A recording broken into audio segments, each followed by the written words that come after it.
मंडळी, दादा गेल्यानंतर एका बाजूला सबंध राज्य शोकसागरात बुडालेलं असताना त्याच वेळेला दुसऱ्या बाजूला दादांचा उत्तराधिकारी कोण यावर देखील चर्चा सुरू होती.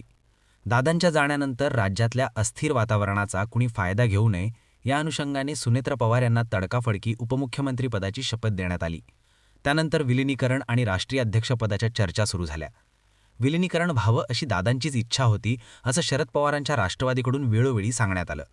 तशी विलिनीकरणाची भावनिक लाट निर्माण देखील करण्यात आली आणि त्यात ते थोडे बहुत यशस्वी देखील झाले.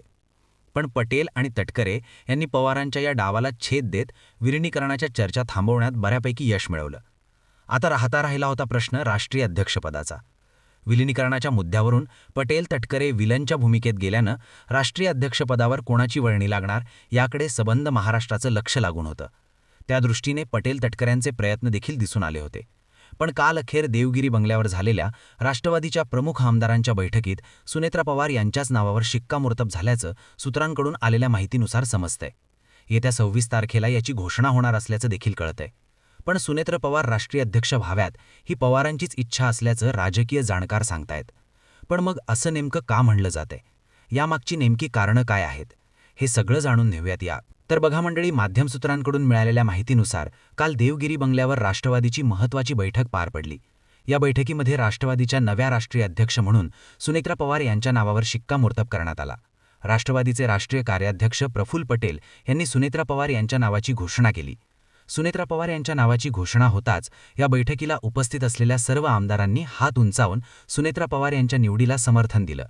दरम्यान आता केवळ औपचारिकता बाकी असून येत्या 26 फेब्रुवारी रोजी राष्ट्रीय अध्यक्ष निवडीसाठी पक्षाच्या कार्यकारिणीची बैठक होणार आहे आणि या बैठकीमध्ये सुनेत्रा पवार यांच्याच नावाची घोषणा केली जाणार असल्याची माहिती समोर आली आहे.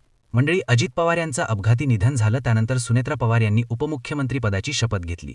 उपमुख्यमंत्रीपदासह त्यांच्याकडे इतरही काही खात्यांची जबाबदारी देण्यात आली. दरम्यान ज्या दिवशी सुनेत्रा पवार यांनी उपमुख्यमंत्रीपदाची शपथ घेतली त्याच दिवशी मुंबईमध्ये राष्ट्रवादीच्या सर्व आमदारांची एक महत्त्वाची बैठक बनवण्यात आली होती. या बैठकीमध्ये पक्षाचा गटनेता म्हणून देखील त्यांचीच निवड करण्यात आली.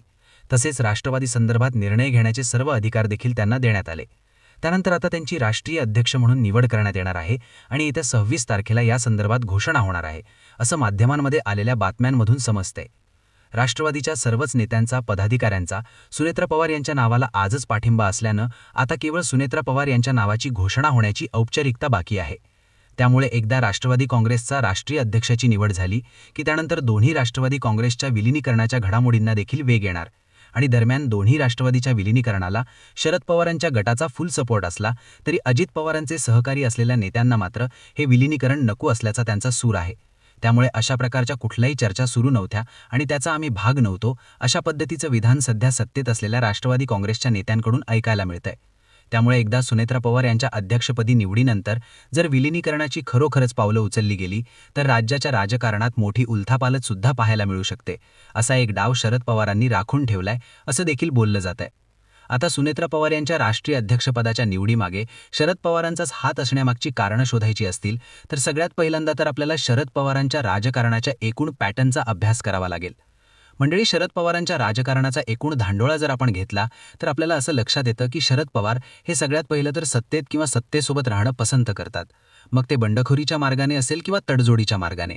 अगदीच अलीकडचा संदर्भ द्यायचा झाला तर उद्धव ठाकरेंसोबत सत्ता स्थापन करणं हे त्याचंच एक उदाहरण होतं. मग आपण अगदीच सत्तेपासून दूर जात आहोत असं त्यांना वाटलं की ते आपलाच एखादा माणूस सत्तेसोबत ठेवतात. अजितदादांच्या पहाटेच्या शपथविधीला मूकसंमती असणं हे त्याचंच एक उदाहरण झालं. सत्ता हवीच आहे, त्यात वाद नाही, पण सत्तेसाठी पवारांनी उभं केलेलं सहकाराचं, उद्योगाचं साम्राज्य त्यांना गमवायचं नाहीये आणि त्यासाठी अशा वैचारिक आणि राजकीय तडजोडी कराव्या लागल्या तरी चालतील हे वारंवार पवारांनी त्यांच्या अनेक कृतींमधून सिद्ध केलंय. आत्ताच्या परिस्थितीत शरद पवारांसमोर 2 आव्हानं होती. एक म्हणजे विलिनीकरण साधणं आणि अगदीच नाही जमलं तर किमान तटकरे आणि पटेलांना रोखणं. पण विलिनीकरणाच्या शक्यता त्यांना धुसर दिसू लागल्यानंतर त्यांनी सुनेत्रा पवारांना उपमुख्यमंत्री आणि राष्ट्रीय अध्यक्षपद कसं मिळेल यासाठी प्रयत्न केले आणि असं करून त्यांनी तटकरे आणि पटेलांना चाप बसवला. अजितदादांच्या सहानुभूतीचा फायदा उठवायचा असेल तर सुनेत्रा पवार राष्ट्रीय अध्यक्ष आणि उपमुख्यमंत्री बनणं गरजेचं होतं हे शरद पवारांसहित पक्षातील अनेक नेतेसुद्धा जाणतात. आणि दुसऱ्या बाजूला सुनेत्रा पवारांच्या माध्यमातून पडद्यामागून शरद पवारांना सत्तेसोबतही राहता येऊ शकतं हे पवार जाणतात. दोन्ही राष्ट्रवादी जिल्हा परिषद निवडणुकीमध्ये नाही म्हणलं तरी एकत्र लढल्या, त्याचा फायदाही झाला. पण अजितदादांच्या जाण्यानंतर तटकरे आणि पटेलांचे मनसुबे मात्र बदलले. हे त्यांच्या कृतींमधून दिसून आलं. आणि हेच मनसुबे शरद पवारांना रोखायचे होते. आणि त्यासाठीच सुनेत्रा पवारांकडे पक्षाचे सगळे निर्णय असणं गरजेचं होतं. आता तसंही अजित पवारांच्या जाण्यानंतर सुनेत्रा, जय आणि पार्थ पवार हे शरद पवारांच्या मार्गदर्शनातच निर्णय घेत आहेत. त्यामुळे कितीही काही म्हटलं आणि समोर काही दिसत असलं तरी पडद्यामागे शरद पवारच आहेत, असं राजकीय जाणकारांचं ठामपणे म्हणणं आहे. त्यामुळे सुनेत्रा पवार राष्ट्रीय अध्यक्ष होणं ही पवारांची चाल आहे असं म्हणायला हरकत नाही. पण मंडळी, तुम्हाला काय वाटतं? सुनेत्रा पवार राष्ट्रीय अध्यक्ष झाल्यानंतर राजकारण कसं बदलेल? विलिनीकरण होईल का? तुमची मतं आम्हाला कमेंट बॉक्समध्ये नक्की सांगा. सोबतच चॅनलला सबस्क्राईब करायला अजिबात विसरू नका. धन्यवाद.